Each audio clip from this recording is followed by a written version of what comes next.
It's been a while since we had a good old celebrity behaving badly story, and for a moment there we thought perhaps they'd gone extinct. We worried that all the celebs had swapped cocktails for kombucha, embraced yoga and inner peace, and quietly retired from the rock and roll high life. But you'll be relieved to hear that they do still exist. That there are still a few out there knocking back the booze and making sure you know exactly who they are. And on today's donor's flight, our celebrity in question did not take kindly to being asked to follow the same rules as everybody else. Because, well, she's a celebrity after all. And famous people don't have to follow the rules like everyone else does, do they?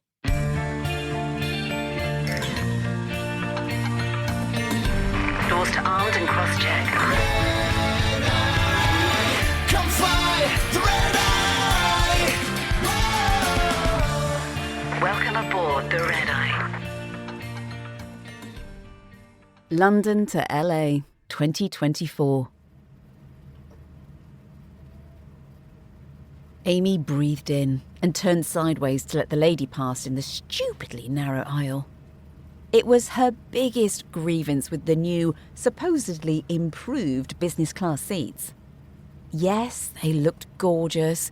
Yes, they gave the appearance of more space, but with their pod-style design and those ridiculously high privacy walls, actually moving around them was a whole different story. The aisle, once navigable, was now so tight that passing another human required the bone structure of a supermodel, and that she did not have. She let out her breath and kept moving towards the back of the cabin with her tray of welcome drinks, smiling politely as she went. Nearly everyone was boarded, and so far they seemed like a decent bunch, on a route that was known for eccentrics. As she neared the back, a tall man, his beard flecked with grey, clothed in a long wool coat and striped scarf, stepped aside to let her pass. She paused. He looked familiar in that I've seen you somewhere, but it probably wasn't significant kind of way. She was still trying to place him when a small figure behind him caught her attention. "Oh, yes, please," chirped a petite blonde, reaching eagerly for a glass. Amy lowered the tray, offering her best professional smile.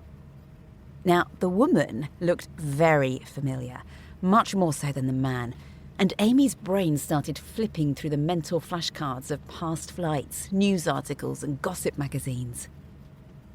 The pair wove up the aisle toward their seats, and Amy noticed the woman was almost bouncing off the sides. Was she... was she drunk? At 8 a.m.?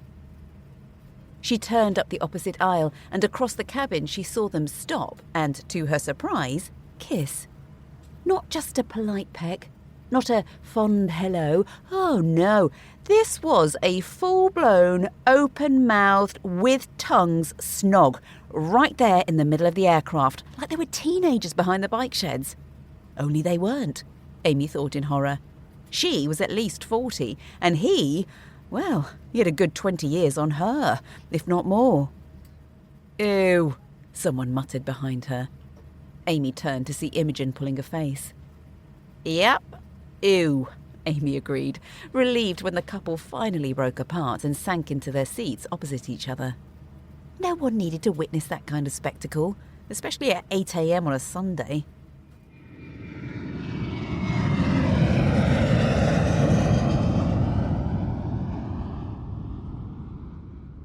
"So, what we going to do in Los Angeles?"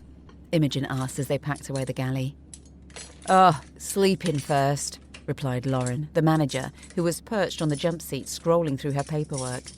"I didn't sleep a wink last night." "Oh, me neither," Imogen sighed. These early starts were killers. It wasn't that 8 a.m. was early in normal people land, but crew lived in another dimension entirely. They had to check in 2 hours beforehand, and in order to get in for 6 a.m, she had to leave home at 3:30. 1 hour to drive, and the rest to navigate every form of airport torture. The parking, the bus, the bag drop, security, a whole obstacle course designed to make a long day excruciatingly longer. And unless you could switch your brain off at 7 p.m, which most people couldn't, sleep before an early check-in turned into a series of frantic micronaps, each one ending in a panic check of the time, every single hour, before dragging yourself out of bed right in the middle of the dreaded WOCL, the window of circadian low, when our bodies are naturally at their sleepiest. Thankfully, the meal service had been slow. Because it was so early, most of the passengers had eaten breakfast in the lounge and gone straight to bed. A few had wanted snacks, a couple had wanted a full English, but there was always one. Always that person who decided it was 5 o'clock somewhere. And that one, on today's flight, was the petite blonde in 3A, knocking back cocktails like she was on a hen do and dragging her elderly love interest along with her. She sat on his companion seat for dinner and they kissed over the table. He was quiet and respectful, seemingly aware of aircraft protocol, but her, well, she laughed too loudly at his jokes, throwing her hair back to further prove just how much he amused her. She pressed her call bell for more drinks and demanded empty plates be removed just as the crew were getting there to take them. She was bossy, intolerable, and hugely annoying. She was the worst kind of passenger, and Imogen's lack of sleep wasn't exactly boosting her tolerance.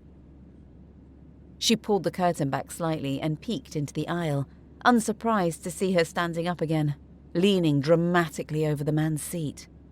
Her head was, thankfully, below the screen. Imogen's stomach was never strong in the morning, and that earlier snogging performance had nearly tipped her over the edge.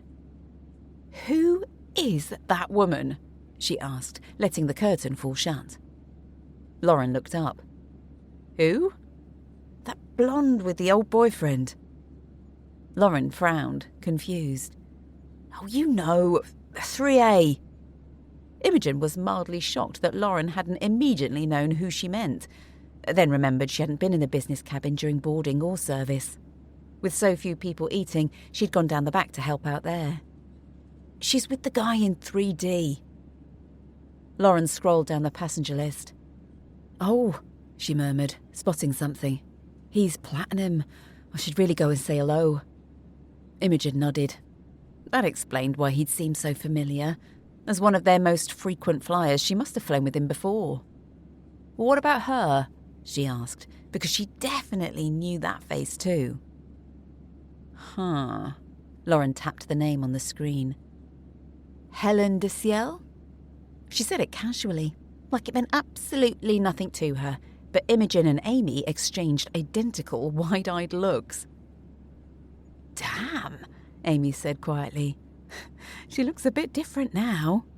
"Uh-huh," Imogen agreed. But now that she knew, she could see it. Kaylie de Ciel, the small blonde with the big personality who had practically grown up on their television screens. A kids' TV series when she was small, late-night cult chat shows, movies, scandals, reinventions. She had been everywhere in the 90s. And sure, a bit of work had preserved her impressively while altering her features somewhat, but the resemblance was obvious now. For a moment, Imogen softened. Well, perhaps the woman really did just need to let loose. Her recent breakup had been plastered across the tabloids, so maybe she was just blowing off steam. Maybe she'd latched onto an older man because she was reinventing herself, or avoiding another heartbreak. And Imogen could relate. Not to the fame, but to the chaos and trauma of starting over. She'd certainly kissed a few frogs this past year on her own mission to find a prince. She peeked through the curtain again, curious to see the blonde through this new lens of empathy, to find that she was no longer in the aisle, that she must have finally sat down and was behaving like a normal human being. Ugh, how boring, Imogen thought. Typical. Just when she'd warmed to her. Just when she had changed her mind, the diva phase was over. What she didn't realise was that she would soon be changing her mind right back again.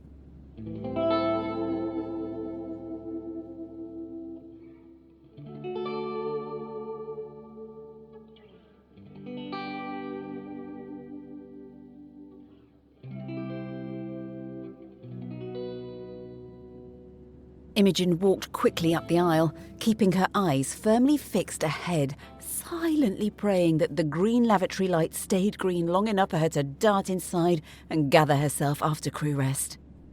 The cabin had been far too lively for her liking when she'd come down from the crew rest area up in the plane's tail. The passengers were starting to rouse from their earlier fatigue, and, judging by the chatter, they were slipping into holiday mode. She wasn't ready for any of them yet. She needed a wee, a toothbrush, and a full-scale reunion with her makeup bag before she could face a single call bell, 3 of which she'd so far ignored on her way up without shame.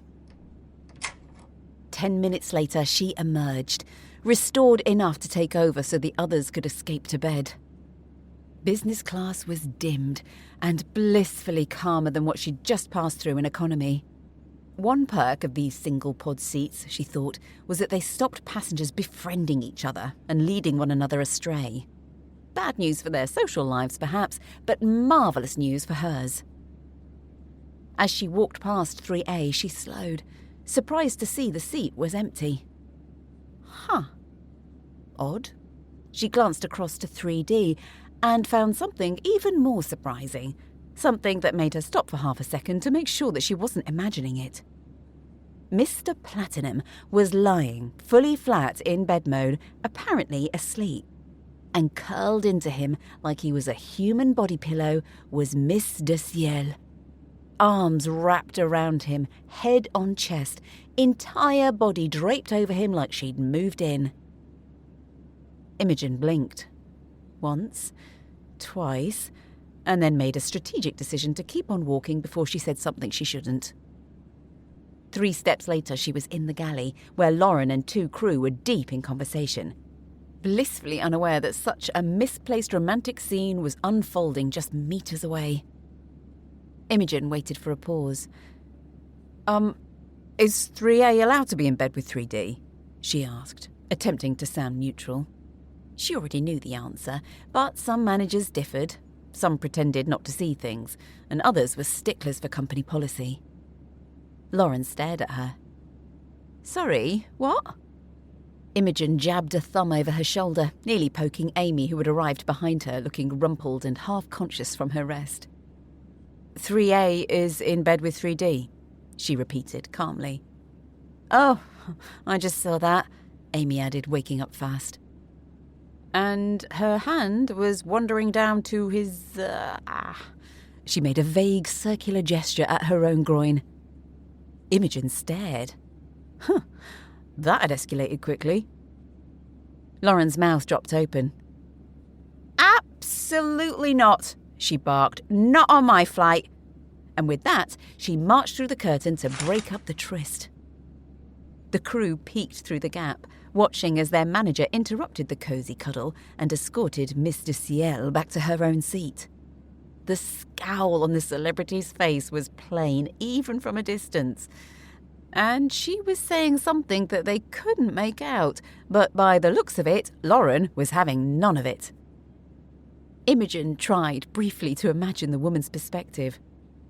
Did she genuinely think joint bed occupancy was allowed, perhaps? Or was she one of those rich and famous people who assumed rules were optional for them? Lauren returned to the galley, rolling her eyes. Keep an eye on her. She's trying to have the last word, but I've told her it's a big fat no, and that's that, she said, her tone weary and exasperated. Now, I'm going to bed. And with that, she and the other 2 crew gathered their things and headed down the back to climb into the bunks Imogen and Amy had just vacated. Oh, I will, Imogen reassured her as she left, because something in her gut told her that 3A was not done, and that somewhere in the next 2 hours, that woman was almost certainly going to resurface with a fresh dose of mischief and attempt to get the last word she apparently wanted.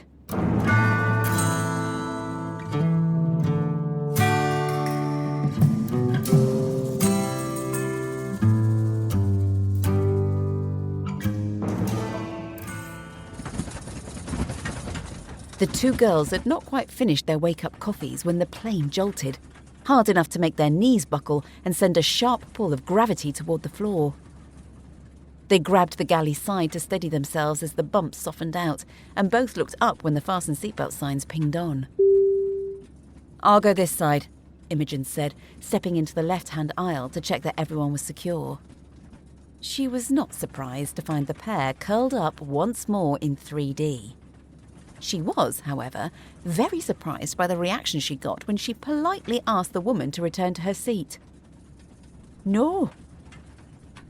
"Ah, I am sorry," Imogen blinked, waiting for some explanation or even eye contact, but none came. "Miss Ciel, I really must insist that you go back to your seat and fasten your seatbelt."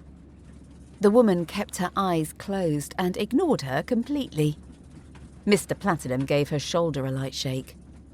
"Better do as she says, my love," he said gently. But the celebrity ignored him too. Instead, she reached beneath him for his seatbelt and began fastening it over the pair of them. "We have our seatbelts on, so you can just move along," she said, shooing her away with her hand. Imogen took a breath, straightened, and steadied herself. A more direct approach was clearly required. "Madam, I'm sorry, but these seats are designed for one person only. It is unsafe for you both to sit in one. You must return to your seat and fasten your seatbelt so that I can inform the captain that the cabin is secure." Miss Ciel finally looked at her. For the first time, she looked genuinely unpleasant, her internal fury tightening her features. "No," she said, staring her down. "I will not. There is no reason for this other than your need for authority. Don't you know who I am?" Imogen was gobsmacked. The blatant rudeness left her momentarily speechless. She opened her mouth to reply, but found nothing useful to say. Arguing would clearly achieve nothing, and she knew that as the professional in the situation, she had to remain just that, professional. "So, you are refusing to comply?" she managed. Miss Ciel clutched her man even tighter. Imogen shot him a hopeful look, silently asking for a little help, but he only offered a helpless smile and a small shrug that said, "I'm not the one in charge." "Madam, if you will not comply, I will have to speak to the captain," Imogen said, feeling her cheeks flush with frustration. She wanted to quote the air navigation order, the part about how it's an offence to ignore crew instructions, but she couldn't quite remember the wording. Still, it was a card she could pull out of her back pocket later if she needed it. "Oh, go away," Mr. Ciel said. "I'm not moving unless you can give me a good reason to." And with that, she squeezed her eyes shut. Imogen let out a small laugh at the childishness of it. The old game, if I can't see you, you can't see me. She'd played that one once too, but not since she was 10 years old.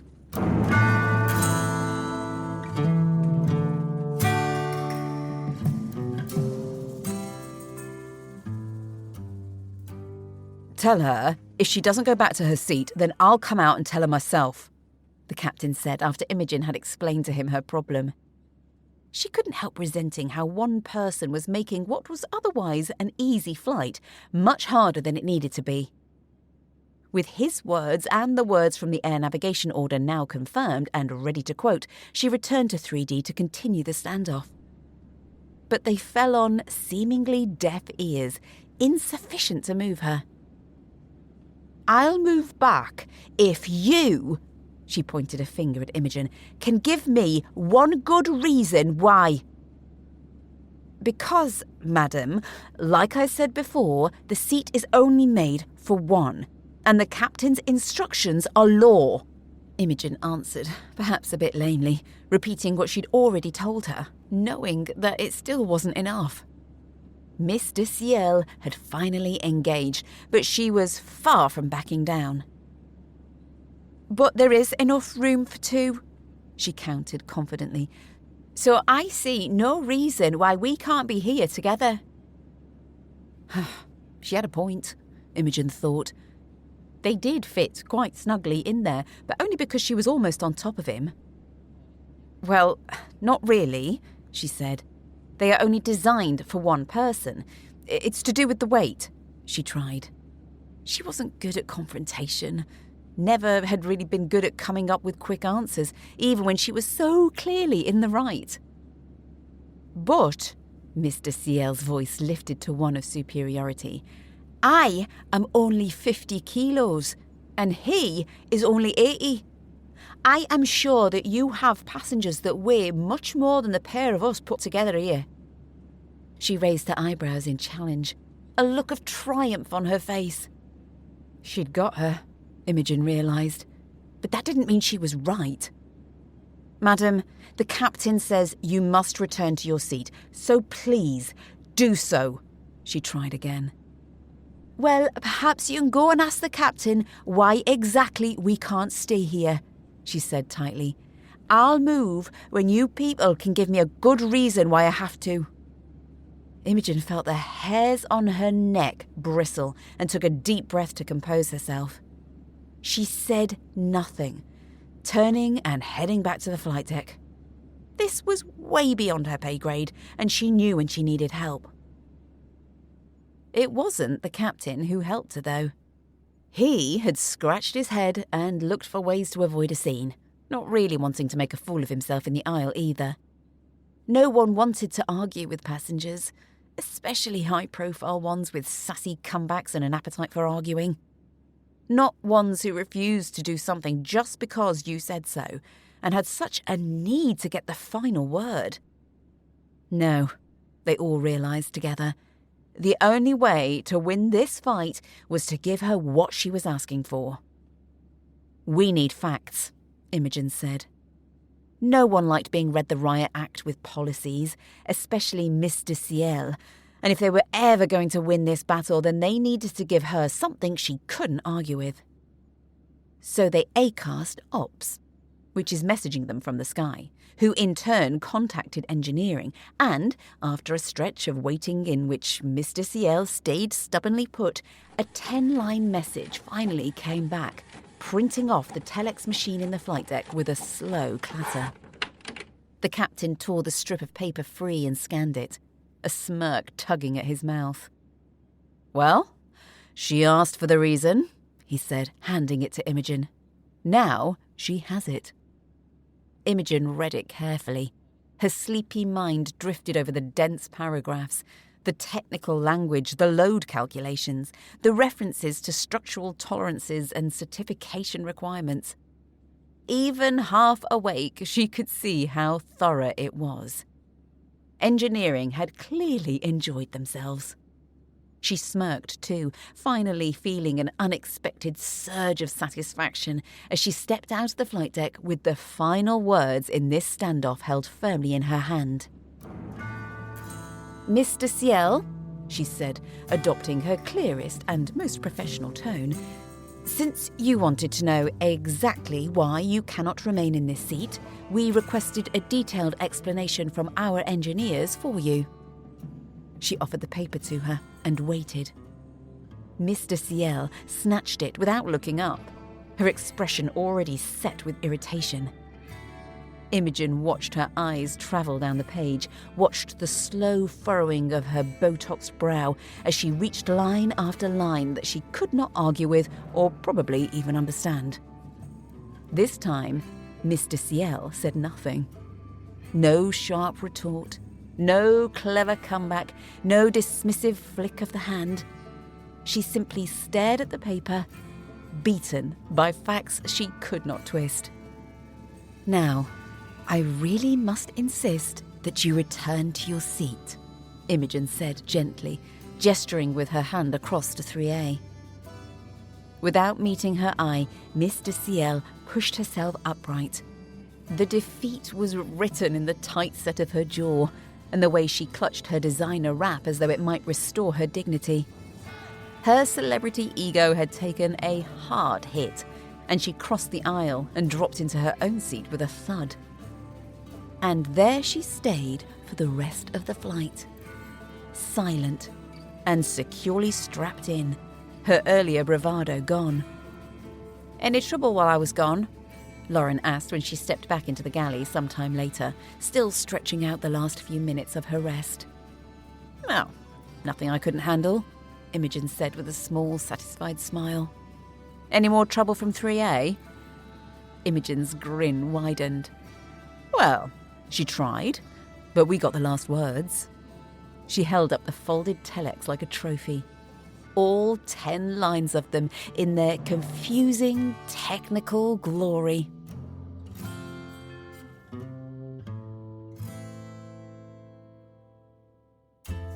This is a public service announcement. Aircraft seats and restraint systems are certified and engineered to protect a single occupant of specified anthropometry during defined dynamic events.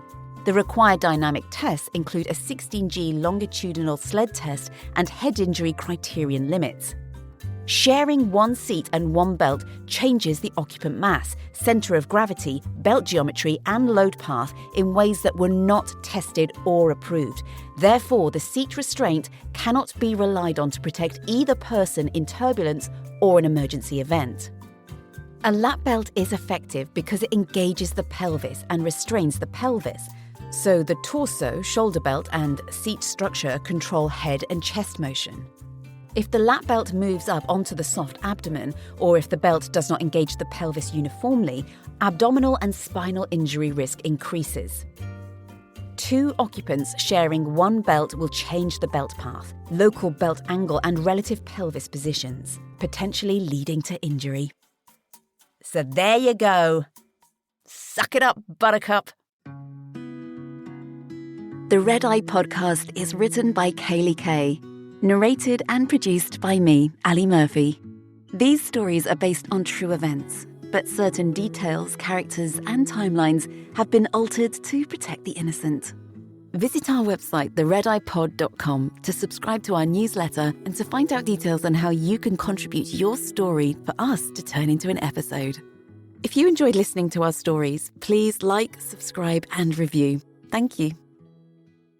Thank you for listening to the Red Eye podcast. You guys are why we do this. We love the stories that you have, and we love telling you the stories that people share with us. To help us reach more people and get the podcast really out there, we would really appreciate it if you left a review. It just helps our podcast be a little bit more visible. Thank you.